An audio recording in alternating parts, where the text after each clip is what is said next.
Alors, l'histoire d'Haïti est une histoire épique. C'est une histoire que tout homme noir devrait connaître pour la bonne et simple raison.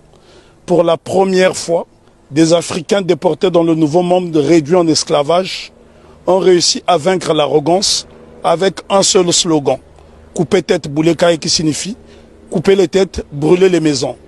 Et ce slogan va se concrétiser le 18 novembre 1803 à Vertières, où l'armée africaine de déportation va vaincre l'armée la plus grande du monde, celle de Napoléon Bonaparte, conduite par le général Donatien Vicomte de Rochambeau, qu'on appelle vulgairement Rochambeau, mais en fait c'était Donatien de Vimeur. Et cet homme qui avait eu la prétention d'écraser la mouche se fera expulser manu militari d'Haïti. Donc c'est une histoire qui est belle, c'est une histoire épique que nous devons étudier. Et il est nécessaire de faire des exposés sur Haïti, parce que si les gens étudiaient cette histoire, je pense que les Haïtiens gagneraient en respectabilité. Mais justement, pourquoi nous, Caribéens, nous avons une méconnaissance de l'histoire d'Haïti? C'est tout simplement parce que Haïti a montré le chemin de la dignité et de la liberté, et donc on a voulu faire d'Haïti une vitrine de pauvreté effrayante. Puisque aujourd'hui, lorsqu'on parle d'Haïti, on fait référence à la pauvreté, mais on oublie que Haïti a été la colonie française la plus prospère de la Caraïbe. À elle seule, elle procurait plus des 3/4 de la production sucrière. Ce sont là des choses qu'on doit savoir, d'autant plus que la métropole française considérait Haïti comme la perle des Antilles. Mais comment expliquer que ce bout de terre africaine dans l'océan est devenu subitement une vitrine de pauvreté effrayante? Et là, je pense qu'il est nécessaire d'en parler avec des images à l'appui, parce que c'est à Saint-Domingue, parce que lorsqu'on parle de la révolution haïtienne, c'est une faute. Il s'agit de la révolution de Saint-Domingue, puisque Haïti n'existe qu'à partir du 1er janvier 1804. Donc Haïti n'existe qu'à partir du 1er janvier 1804. Avant, donc, c'était la révolution de Saint-Domingue qui commence dans la nuit du 13 au 14 août 1791, où pour la première fois, des Africains vont créer une coalition dans le Nouveau Monde pour vaincre l'arrogance. Et ce jour-là, les Africains étaient, je parle bien des Africains parce qu'il s'agissait des hommes qui ont été déportés d'Afrique, qui parlaient encore des langues africaines et qui pratiquaient des cultes africains. On pourrait citer notamment Makandal qui a été capturé au Congo, on pourrait citer Biassou qui était également congolais, mais ça a été une coalition. En fait, la cérémonie dite du Bois Caïman est considérée comme un pré-congrès panafricain. Ce que les gens ne savent pas dans la Caraïbe, d'ailleurs, il y a un problème de connexion, puisqu'il n'y a pas assez de bateaux pour faire cette connexion. Et si je pense qu'il y avait cette possibilité de se rendre dans différentes îles, le mépris des Haïtiens serait tombé à l'eau.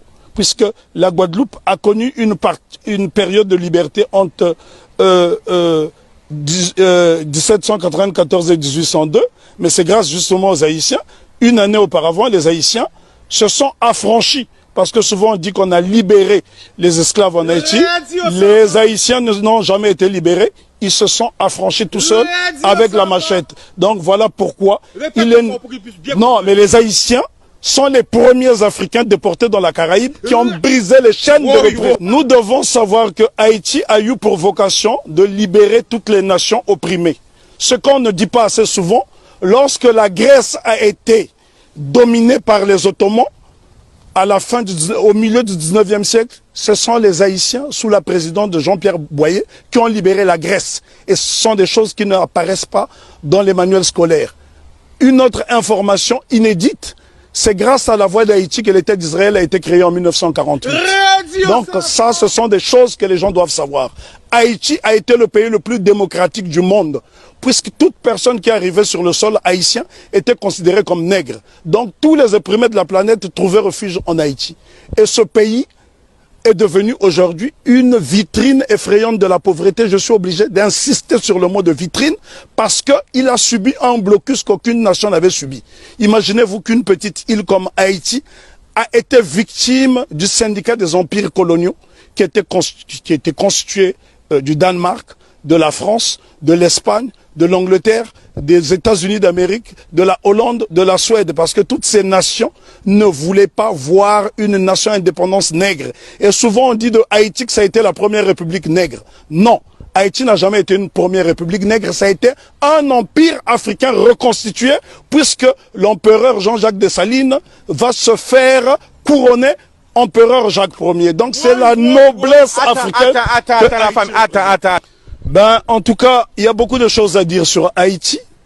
Haïti est un modèle de fierté et de dignité. Ce sont les Haïtiens qui ont montré à la race noire tout entière ce que c'est que la dignité. Pour la bonne et simple raison, c'est en 93 ans après la révolution de Saint-Domingue, celle-ci va inspirer les Éthiopiens qui vont être conseillés par un digne fils d'Haïti du nom de Benito Sylvain, qui sera élevé au titre de jazz match par l'empereur Ménélique II. Lorsqu'on parle de la bataille d'Adoua, ce qu'on oublie de mentionner, c'est que l'empereur Ménélique II, qui a mis fin à l'impérialisme sur le continent africain, en tout cas c'est lui qui a signé l'acte de décès de l'impérialisme sur le continent africain le 1er mars 1896, 93 ans après la révolution de Saint-Domingue, eh ben, c'est un Haïtien du nom de Benito Sylvain qui le conseille. Donc ce sont des choses à savoir et à intégrer. Je souffre de voir que les Haïtiens sont la risée du monde dans la Caraïbe, alors qu'ils sont ceux qui nous ont montré la voie de la rédemption. Donc respect, big respect à Haïti. En tout cas, je me sens haïtien. Moi aussi. Alors pourquoi justement nous avons, nous tout près comme ça d'Haïti, on a cette méconnaissance de l'histoire? C'est tout simplement parce que on a isolé la Guadeloupe et la Martinique pour ne pas que l'exemple d'Haïti fasse tache d'huile dans la Caraïbe. Voilà la crainte. Parce que Haïti a été une nation prospère. Il faut visiter Haïti pour se rendre compte. Lorsque vous voyez Haïti, Haïti est avant tout le symbole du panafricanisme, puisque le second chef d'État d'Haïti, c'est l'empereur, plutôt le roi Henri Christophe, qui était originaire de Grenade. Donc Haïti a eu pour chef d'État un homme de la Grenade et qui a été l'un des principaux bâtisseurs, qui a créé le Palais de la Monnaie, qui a bâti 15 châteaux, qui a bâti 4 forteresses, notamment la citadelle Henri, qui est le plus grand fort des Amériques. Et ce bâtiment est tellement beau qu'il faut le voir depuis le ciel pour en apprécier, pour apprécier l'ouvrage d'art que c'est. Parce que n'oubliez pas que deux édifices essentiellement ont défié le temps. La citadelle Henri et le palais de Sans Souci, qui avait 365 portes et fenêtres. Ça veut dire que le roi Henri Christophe pouvait se permettre d'ouvrir une porte, une fenêtre par jour pendant toute l'année. Et c'est pour vous dire à quel point, et les architectes étaient tous noirs. Si vous allez par exemple dans la commune, dans la ville de Kenskoff, vous trouverez le fort Alexandre et le fort Jacques qui sont reliés par un tunnel, et c'est à 1200 mètres d'altitude. La question qu'on doit se poser: comment les Africains déportés à Saint-Domingue ont pu construire ces édifices qui ont défié le temps? Aujourd'hui, lorsque vous voyez un cyclone dans la Caraïbe, il suffit d'un petit cyclone pour que les maisons s'envolent. Alors que les Africains ont fait exploser leur génie pendant la période de captivité. Bien que les Haïtiens se sont affranchis dès 1793, parce qu'il ne faut pas croire à ce que les historiens disent en faisant croire que les Haïtiens étaient libérés. Non. Lorsque les négriers sont arrivés, les Haïtiens étaient déjà libres, puisqu'ils avaient lancé ce fameux slogan « Coupez tête, boulet caille ». Et il y a un homme dont on ne parle pas, on parle souvent de Toussaint Louverture, qui fut le plus grand des généraux nègres de tous les temps. On parle de Jean-Jacques Dessalines, je dis béni soit leur nom pour l'éternité, mais seulement il y a un jeune colonel qui s'est battu âprement lors de la bataille de Vertières, c'est Capois-la-Mort, François Capois-la-Mort, qui a défié les canons de l'insolence, les canons de l'arrogance en disant « j'aime la mort ». Et Capois, on le retrouve sur le billet de Sangourde en Haïti. Ce sont là des éléments essentiels que nous devons connaître afin d'aller vers l'émancipation définitive. Alors, en résumé, pour parler d'Haïti. On ne peut pas résumer l'histoire d'Haïti, elle est trop belle, elle est trop grande, elle est trop belle. L'histoire d'Haïti, oui, on peut pas résumer l'histoire d'Haïti. Haïti, on doit en parler avec passion. Moi, je suis né sur le continent africain, mais je suis né au Congo, mais ce sont les Haïtiens qui m'ont montré le chemin de la liberté, parce que lorsque le Congo, aujourd'hui dit démocratique, accède à l'indépendance le 30 juin 1960, La Belgique tente de saboter l'indépendance de cette jeune nation. Et ce sont les Haïtiens qui vont venir par souci de panafricanisme aider le Premier ministre Patrice Lumumba qui malheureusement sera assassiné 6 mois plus tard. Ce sont les Haïtiens qui ont brisé le blocus de la France en Guinée. Ce sont les Haïtiens qui ont bloqué le blocus de la Belgique en République démocratique du Congo. Donc nous sommes redevables tous en Haïti. Parce que lorsque je parle d'Haïti, je suis dans un état second. Je suis en transe. Mais pourquoi? On ne peut pas parler d'Haïti de façon légère parce que cette révolution est la première depuis que nous avons perdu l'initiative historique. C'est la première qui est victorieuse parce qu'il y a eu des révolutions aux États-Unis. Il y en a eu au Brésil, notamment avec la création du Quilombo de Palmarès au Brésil avec Zumbi. Mais sauf que toutes ces révolutions dans la Caraïbe ont été étouffées. Si vous allez par exemple en Antigua, vous avez un village qui s'appelle Liberté, où les Africains se sont affranchis très tôt. Mais toutes ces tentatives de souveraineté n'ont pas été concrétisées. Donc ce sont les Haïtiens qui vont pérenniser. N'oublions pas que Haïti sera envahi pendant 29 ans par les États-Unis d'Amérique pour punir cette nation d'avoir vaincu les Blancs. C'est Haïti qui a libéré l'Amérique latine avec Simon Bolivar. Et encore lorsqu'on dit que c'est Haïti qui a libéré, ce n'est qu'une partie d'Haïti puisqu'à cette époque, Haïti était divisé en deux. Il y avait Haïti du Nord qui était un royaume dirigé par le roi Henri Christophe et il y avait le Sud, la République du Sud d'Haïti qui était dirigée par Alexandre Pétion.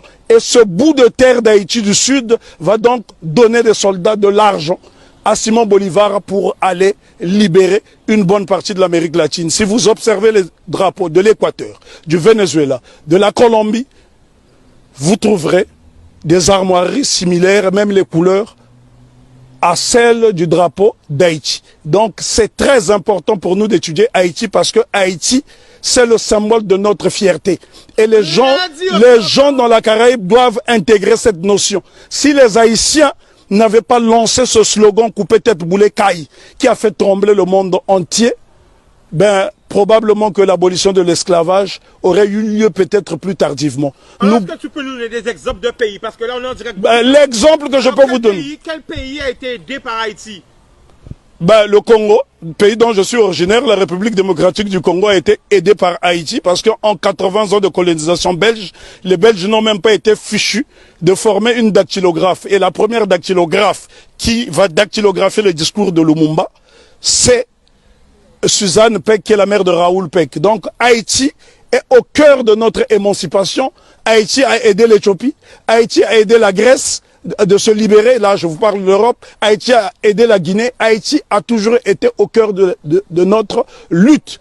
L'exemple le plus simple, lorsque vous arrivez à Cuba sur les bords du Malecón, vous trouverez un grand monument qui est dédié à Antonio Maceo. Très peu de gens connaissent ce héros qu'on appelait à l'époque le Tito de bronze. Lui-même qui est le véritable père de l'indépendance de Cuba. On vous parle souvent de José Marti, mais en vérité le père de l'indépendance de Cuba, celui qui a lancé les hostilités contre les Espagnols, c'est Antonio Maceo. Lui-même a été formé en Haïti. Donc Haïti, si vous allez à Cuba, les Haïtiens sont très respectés. Il y a des localités entières où on trouve des Haïtiens. Il n'y a que dans la Caraïbe francophone où on voit ce mépris. Et pourquoi justement la raison est que Haïti a vaincu le maître. Et quand on a vaincu le maître, les serviteurs finissent par avoir la haine de celui qui a vaincu le maître. Parce qu'on ne peut pas comprendre que les Haïtiens et les Guadeloupéens ont le même patrimoine génétique et que ces mêmes frères et sœurs de cette partie de la Caraïbe puissent avoir du mépris pour les Haïtiens. Les Haïtiens sont ceux-là qui incarnent la noblesse. Lorsqu'on parle de la pyramide, ceux qui sont au sommet de la pyramide, ce sont les Haïtiens et puis les Éthiopiens parce qu'ils ont été des nations invincibles. Imaginez-vous que les Haïtiens ont combattu une armée motorisée rien qu'avec des armes rudimentaires. Au point où Maitland, gouverneur britannique de la Jamaïque, viendra supplier Toussaint Louverture de lui remettre un bateau. Haïti avait l'une des armées les plus puissantes d'Amérique. Et c'est un Haïtien du nom de Jean-Baptiste Pointe du Sable qui crée la ville de Chicago, qui est l'une des plus grandes villes des États-Unis d'Amérique. Donc Jean-Baptiste Pointe du Sable, un nègre d'Haïti. Et lorsque vous arrivez dans la ville de Chicago, vous trouverez son buste à l'entrée de la ville. Si les Américains reconnaissent les Haïtiens comme étant des précurseurs. Et d'ailleurs, je voudrais ici ajouter une information que la plupart des gens ignorent.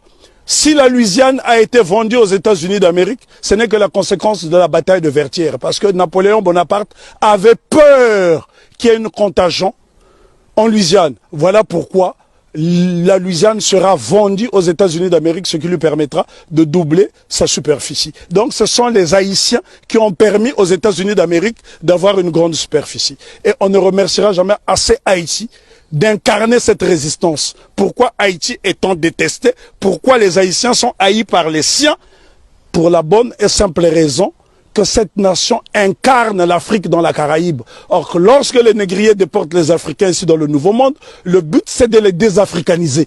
Et Haïti s'affirme et affirme son africanité à travers le vaudou, qui est un culte africain. Ils ont dit bye bye à la Vierge Marie et ils ont célébré les orishas, ils ont célébré toutes sortes de divinités africaines parce que dans le vaudou haïtien, vous trouverez des divinités Congo qui proviennent du Kingunza et bien d'autres cultes. Et donc Haïti, c'est l'incarnation de l'Afrique dans la Caraïbe. Et l'Afrique a été tellement diabolisée que, en tant que fils d'Afrique, je suis obligé de venir dans la Caraïbe justement pour lui faire la toilette. Le 1er janvier 1804, date de la célébration de l'indépendance de Haïti. Il y a un événement qu'on devrait associer à cette date.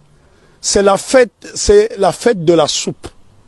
La soupe de l'indépendance. Qu'est-ce que la soupe de l'indépendance? Haïti fait face à un blocus décidé par le syndicat des empires coloniaux. L'impératrice Marie-Claire Bonheur Félicité, femme de Jean-Jacques Dessalines, décide de créer la soupe de l'indépendance avec des ingrédients dont elle détenait seul le secret. Ces ingrédients permettaient aux Haïtiens qui, pendant la période de famine, de résister et de ne pas perdre des calories. Donc ça, ce sont des choses à savoir. Il y a un savoir scientifique en Haïti qui étonne encore le monde. C'est en Haïti que les Africains ont produit les plus beaux édifices depuis la chute de l'Égypte. Je répète, c'est sur la terre sacrée d'Haïti que les Africains ont réalisé les plus beaux édifices depuis la chute de l'Égypte. Pourquoi nous a formaté, je dirais plutôt, à avoir peur du vaudou? Pour la bonne et simple raison, parce que les cultes africains ne sont pas prosélytes. Et ces cultes ont permis justement aux marrons de résister et les cultes africains ont survécu dans toute la Caraïbe, pas seulement en Haïti. Si vous allez par exemple en Jamaïque, il y a le Pacomania, c'est un culte typiquement africain. Allez en Dominique, vous trouverez ces cultes africains. Le problème est que les gens ne s'intéressent pas à ces cultes. Lorsque vous voyez par exemple le Grappa à Congo qui sera célébré après-demain à Cap-Esther par la famille Massembo, ce sont des postes de résistance africaine dans la Caraïbe. Et dire simplement à mes frères et sœurs de la Caraïbe que n'ayez pas peur d'Haïti. Faites-en une source parce que l'eau qui provient de la source haïtienne est intarissable et cette eau est tellement limpide qu'elle nous permettra d'avoir une vision claire et nette. Nous ne pouvons pas juger Haïti à travers des lunettes du négrier. Sinon, on finira par avoir un regard étriqué. Jugeons Haïti à travers nos propres lunettes. Voilà pourquoi Marcus Garvey disait « Si le nègre ne prend pas garde à lui, il boira tous les poisons de la civilisation moderne et il en mourra. Vive Haïti !»